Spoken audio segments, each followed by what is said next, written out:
Cordial saludo. Como estudiantes de Ingeniería Civil a distancia de la Universidad Militar Nueva Granada, con mi grupo de trabajo, Grupo L de Diseño Estructural, nos corresponde hablar del tema de cargas gravitacionales.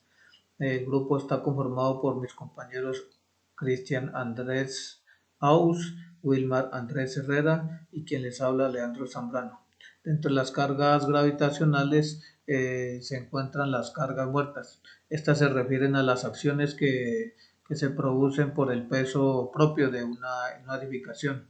Es decir, que en una construcción tenemos elementos estructurales como las columnas, las losas y también no estructurales como son los muros divisorios, las instalaciones y muchos otros más que conforman la estructura de la construcción. El, el peso de todos estos elementos se considera carga muerta. La carga muerta es la que actúa de forma permanente sobre la estructura y tiene una característica especial que tiene una posición fija dentro de la estructura. Las cargas vivas. Las cargas vivas son acciones derivadas del uso del edificio y que pueden variar de forma importante en el tiempo.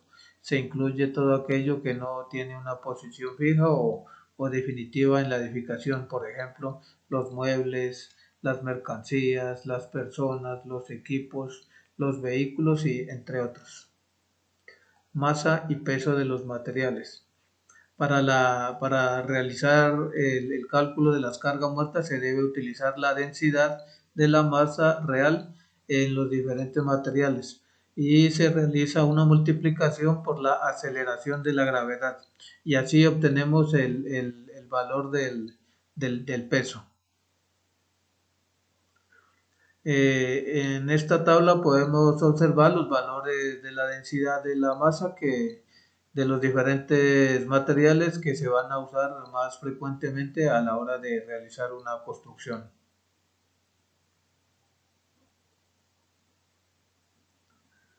Para la evaluación de las cargas muertas se emplearán las dimensiones especificadas de los elementos constructivos y los pesos unitarios de los materiales. Y para el propósito del diseño se usarán como cargas mínimas los pesos de los materiales como se refleja en esta tabla.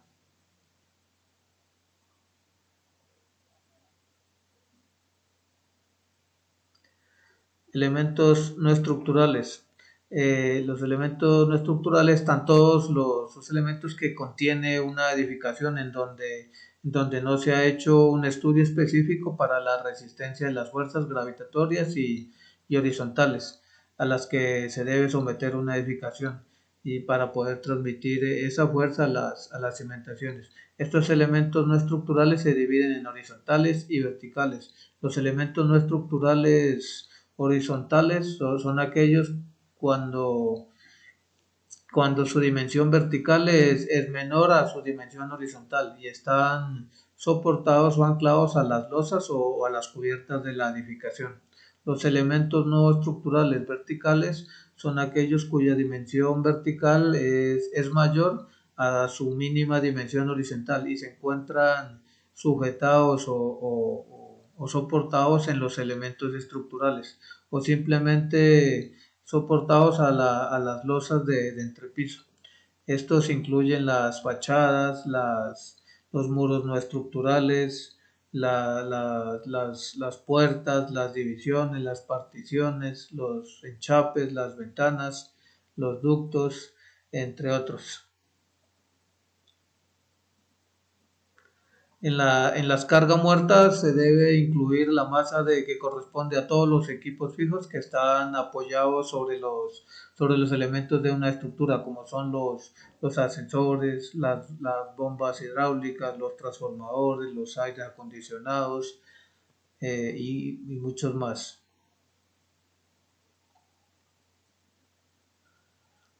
Consideraciones especiales. Se puede decir que todo profesional que participe en una obra civil de construcción como el mismo propietario de un proyecto de edificación debe tener conciencia de los valores de las cargas muertas que se van a utilizar en el diseño y tomar las medidas necesarias de precaución para verificar que en la obra los pesos de los materiales que se van a utilizar no superen los valores usados en el diseño. El profesional constructor tiene la responsabilidad de la licencia de construcción para que este requisito se cumpla.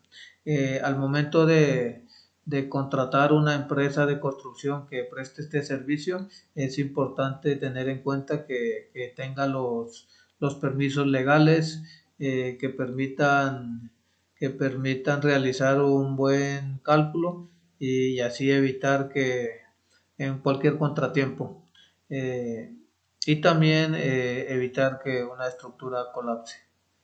A continuación, mi compañero Andrés ampliará sobre el tema. Muchas gracias. Buenas noches, compañeros. Mi nombre es Andrés Herrera. Vamos a hablar en este momento de las cargas vivas uniformemente repartidas. Vamos a recordar un poco sobre las cargas vivas uniformes y debemos recordar que las cargas vivas son los espacios que se plantean en el diseño para que algunas veces se encuentren llenas o en su capacidad máxima. Es decir, el ejemplo más claro es un estadio en el cual sus gradas se plantea que en algún momento estén a reventar, por decirlo así, y ese peso es el que se calcula como la carga viva.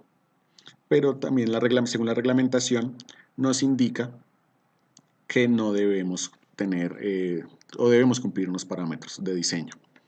Estas cargas vivas uniformemente repartidas las contemplamos en dos, en las cargas vivas requeridas y las de empuje en pasamanos y antepechos.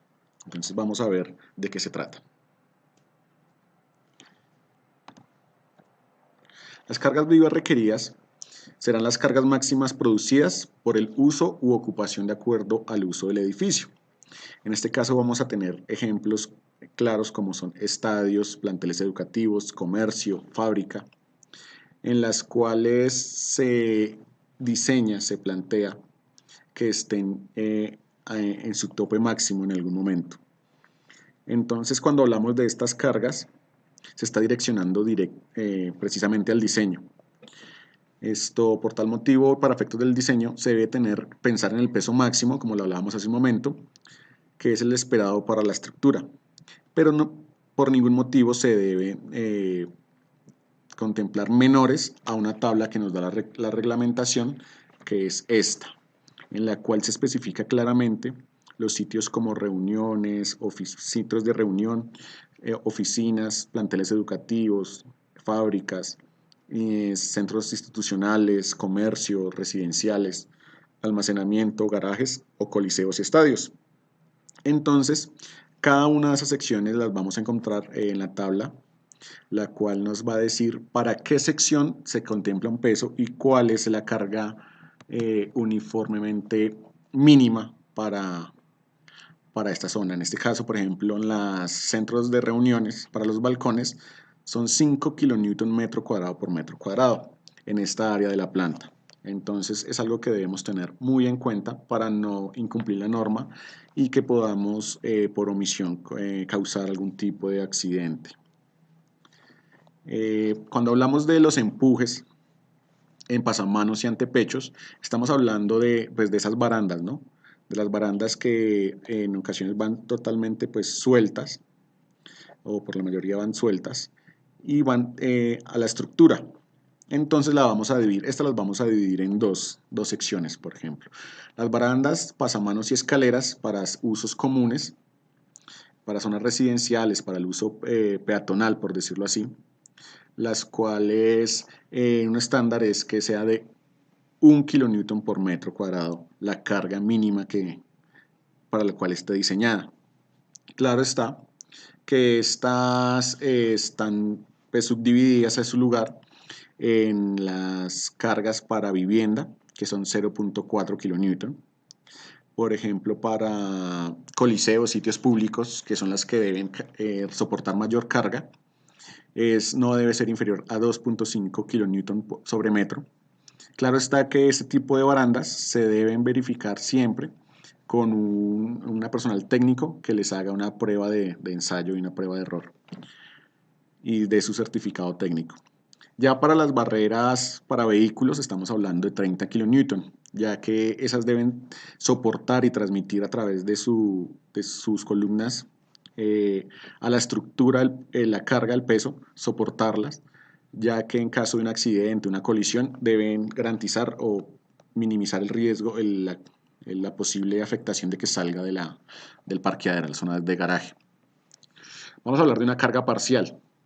Esa carga parcial se refiere básicamente a cuando el elemento no está cargado totalmente como se espera.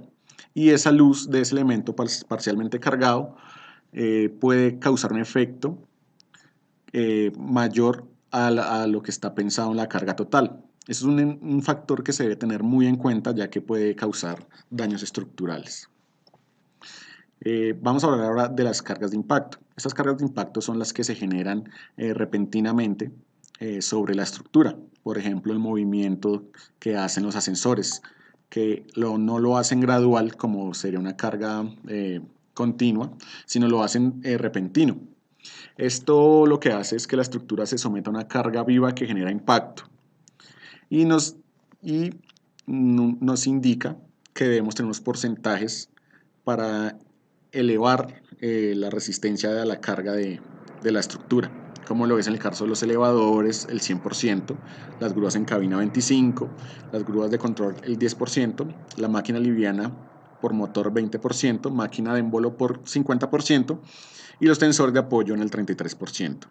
Esto siempre garantizando que la estructura pueda soportarlos, esos cambios de carga y no caigan fallas.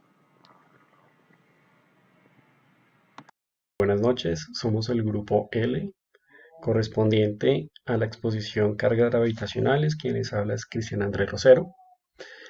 Vamos a hablar sobre la reducción de la carga viva, ya que este parámetro es muy importante dentro del análisis de estructuras y dentro del diseño de las mismas. Es importante resaltar que la reducción se puede dar en términos, o por área aferente o por número de pisos. Dentro de la norma sismoresistente, nosotros como ingeniero civil nosotros tenemos que regirnos bajo ciertas normativas y bajo ciertas consideraciones. En este caso, para hacer, digamos, este tipo de reducción, el área de influencia del elemento estructural no debe ser mayor o igual a 35 metros cuadrados y la carga de vida debe estar entre 1.8 a 3 kilonewtons metro cuadrado. Ya cuando tengamos nuestra carga dentro de este rango, aplicamos esta ecuación. Y dentro de esta ecuación vamos a tener en cuenta la carga viva sin reducir y el área de influencia del elemento en metros cuadrados. Cabe resaltar que, digamos, la carga viva sin reducir y el área de influencia hay que tener en cuenta ciertas consideraciones al momento, digamos, de asumirlas o de calcularlas. La primera, digamos, la carga reducida no puede ser menor que el 50% de la carga viva sin reducir en elementos cuyos elementos soporten un piso y no debe ser menor al 40% en los elementos que soporten dos pisos. Y el área de influencia pues se mira acorde a esta tabla de aquí, a esta consideración, ya que digamos si tenemos columnas centrales, el área de influencia será el área de 4 paneles y así sucesivamente por cada una de las columnas o vigas que estén dentro de la edificación. Digamos, una consideración importante es que para elementos que soporten más de un piso deben sumarse las áreas de influencia de todos los pisos y de esa manera pues verificar, digamos, tener en cuenta esa clase de sumatorias de área de influencia. Y aquí ahora reducción por número de pisos. Ahora se toma en consideración, digamos, la altura en cuestión de números de pisos, por ejemplo, digamos, en edificios de 5 pisos o más, la carga viva para diseño de columnas y cimentación puede tomarse como la suma de la carga viva multiplicadas por un coeficiente, que claramente acá, que es un coeficiente R. Ahora vamos a hablar de puentes grúas, ya que las utilizamos mucho al momento de hacer, digamos, construcciones elevadas. Y vamos a hablar en especial del diseño de las vigas carrillera, que son estas vigas de acá. Y pues hay que tener ciertas consideraciones. Por ejemplo, una fuerza horizontal equivalente por lo menos del 20% de la suma de los pesos de la grúa. Por ejemplo, la carga levantada. La suma, digamos, cabe resaltar que no entra dentro del peso de las partes estacionarias del puente grúa. O sea que o sea que es de suma importancia tener en cuenta cómo asumir las cargas y qué se incluye dentro de esta misma. Digamos, digamos, en este caso también es muy importante que esta fuerza debe suponerse colocada en la parte superior de los rieles y normalmente a los mismos, que es lo que más o menos ilustra esta figura. Y también tenemos que tener en cuenta que la fuerza horizontal longitudinal debe ser aplicar en el tope del riel, o sea, en los topes de los rieles, y también debe ser igual, o sea, digamos, igual al 10% de las cargas máximas de la rueda de la grúa. Esto es muy importante al momento de manejar estos puentes grúa. Ahora vamos a hablar sobre los efectos dinámicos. ¿Qué son estos efectos dinámicos? Son, digamos, este tipo de excitaciones dinámicas producidas por el público. Es decir, dentro de un recinto, se puede decir así, por ejemplo, centros de reunión, teatros, pistas de baile. Entonces hay que tener ciertas consideraciones con respecto a la frecuencia. Entonces, una consideración que tenemos que tener en cuenta es que deben ser diseñadas de tal manera que tengan frecuencias naturales verticales iguales o superiores a 5 GHz, o sea, periodos naturales verticales menores a 0.2 segundos. Ahora pasaremos a las cargas de emposamiento de agua y granizo. Entonces, digamos, es de suma importancia tener, digamos, este tipo de cargas, ya que siempre en las cubiertas, en las partes donde la edificación está expuesta a los diferentes eventos climáticos, siempre se van a ver, digamos, estos efectos del agua y del granizo. Y esas cargas hay que tenerlas en cuenta. Entonces, estos se determinan en base a un volumen de agua y también es necesario, digamos, disponer de un sistema auxiliar de evacuación por exceso de agua cuando se presenta obstrucción de las bajantes normales, que ya cuando se obstruyen ya sea por hojas, por barro o por el mismo granizo que las taponan y esto genera una carga muy significativa, las cuales tenemos que tener en cuenta. Entonces, dentro del emposamiento del agua, este sistema de cubierta debe verificar, acorde al análisis estructural, claro, la resistencia y la estabilidad. ¿Y eso con qué finalidad? De asegurar sus adecuadas condiciones de emposamiento. Entonces, a menos que la superficie, digamos, de la cubierta tenga una pendiente del 2% o mayor hacia los puntos de drenaje o que proporcione un sistema de drenaje adecuado para impedir la acumulación del agua. Entonces aquí podemos ver que se puede calcular por el método simplificado por diseño de emposamiento. O sea que este sistema, digamos, de cubierta se considera estable para emposamiento y no requiera más revisiones si se cumplen las dos condiciones siguientes, que son estas de acá. Y con respecto a estas condiciones se calculan y se miran realmente si se cumple o no se cumple. También por el método para diseño por emposamiento, que incluso estos métodos son para estructuras metálicas, o sea, cuya cubierta son estructuras metálicas. Entonces, digamos, este método que se diferencia uno del otro es que, digamos, este método se utiliza cuando se requiere un cálculo más exacto de la rigidez de la cubierta y se puede utilizar las provisiones que presentan a continuación, que son estas de acá, paramentos principales y para miembros secundarios.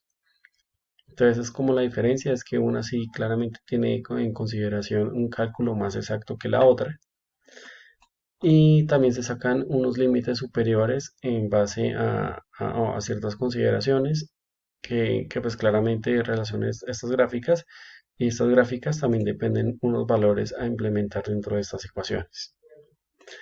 Y hablaremos ahora de la carga de granizo, que la carga de granizo, digamos, Tomamos ejemplo, digamos, de este estadio, en donde digamos, se impuso mucho el granizo y cayó.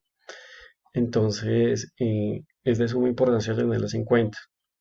Entonces, para la carga de granizo se debe tener en cuenta lo siguiente. En las regiones del país con más de 200 metros de altura sobre el nivel del mar, o sea, estas cargas se tienen que tener en cuenta, y en lugares de menor altura donde la autoridad municipal o distrital así lo exija, ya sea las alcaldías o bueno, ya lo que se disponga. Entonces, el valor de la carga de granizo, su valor es de 1.0 kN metro cuadrado para cubiertas para una inclinación mayores a 15 grados y ese valor puede reducirse a 0.5 kN metro cuadrado. Entonces, acá ya tenemos en consideración esas cargas de granizo. Y ya por último, para finalizar, pues hablaremos de las influencias de las cargas muertas y el tipo de suelo de diseño en cimentaciones aisladas, que pues, tenemos que tener en cuenta. La combinación de cargas, tenemos que tener en cuenta el tipo de suelo en donde, digamos, se va a hacer, digamos, la construcción, porque pues claramente el suelo y la estructura tienen diferentes comportamientos cuando claramente el suelo es, digamos, susceptible a sismos. Entonces acá se presenta, digamos, zonas de amenazas sísmicas y movimientos sísmicos de diseño, que en los cuales podemos ubicarnos en la ciudad que estemos diseñando y en base a esto pues hacer los cálculos. Y pues así ya daremos, digamos, finalizada la exposición. Muchísimas gracias y